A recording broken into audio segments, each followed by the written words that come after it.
unless, okay, spoiler alert, everyone, Luka Doncic is a point guard. He gets 10 assists per game. He is a point guard. He's on a team that has Point guard, point guards. they got rid of JJ Barea. The only point guard they have is Jalen Brunson. Doncic is the point guard, okay? So now that we got that out of the way, now in your little pretty little mind, you only have two people in your head. Okay. Well, now at number 2, we have a little guy out in Arizona, Devin Booker, 70-point per game All-Star before. He's finally on the level that we thought he could be.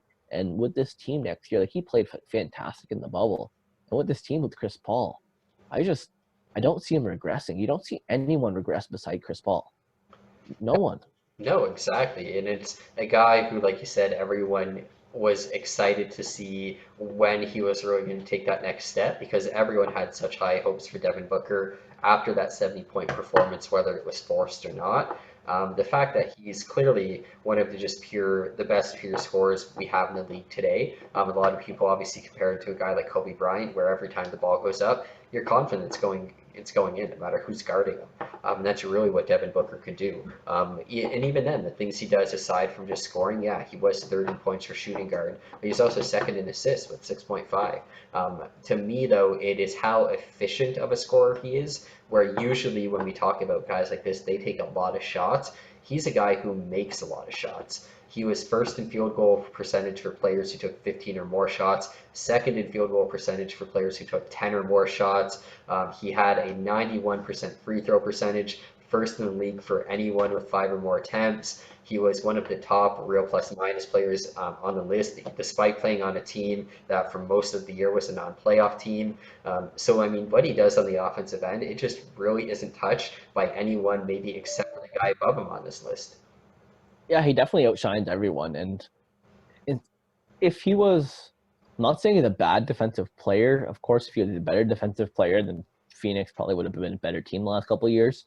That was one of his knocks on why he wasn't considered a top echelon player, even though he's been putting up 23 points for the last 4 years in a row. Plus, he's been putting up 24. I think it was 23, 25, then 26 and 26 now.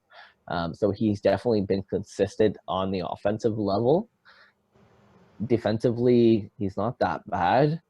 But really, I hear a lot of people say that this is the closest person that Chris Paul is going to come to have been playing with Kobe. And that probably is very accurate. Devin Booker and Kobe Bryant have a very similar game.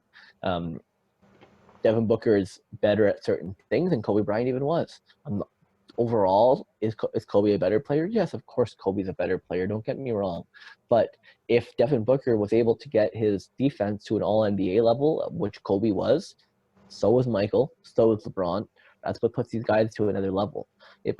So if Devin Booker is able to get his defense to that level, I don't know if he ever will, but if he ever gets it to the level of even someone like Paul George, we're talking about a surefire Hall of Famer.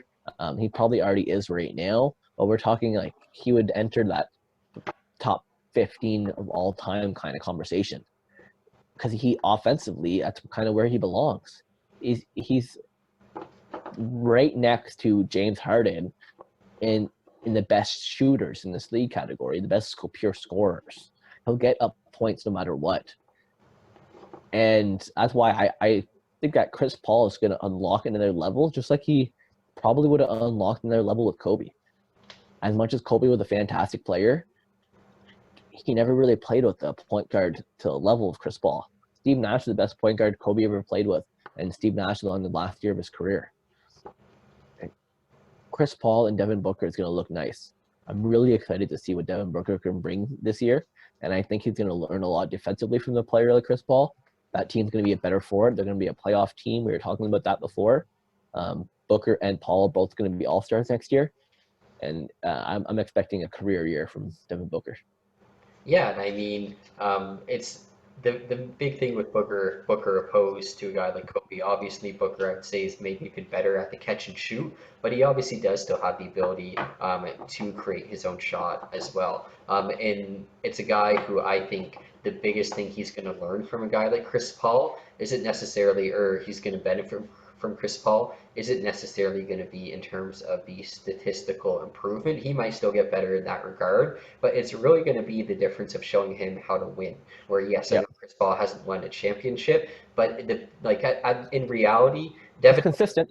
yeah, but in reality too, Devin Booker did have Ricky Rubio passing to him last year. Like it's not like we can't say that Devin Booker hasn't played with a point guard who doesn't have vision, who can't find him, whatever No, it is, because we saw it last year and we saw him again have his best year. And Ricky Rubio as well led the NBA in assists, if I'm not wrong. So again, that's something that both Chris Paul and Devin Booker are going to benefit from each other a lot from.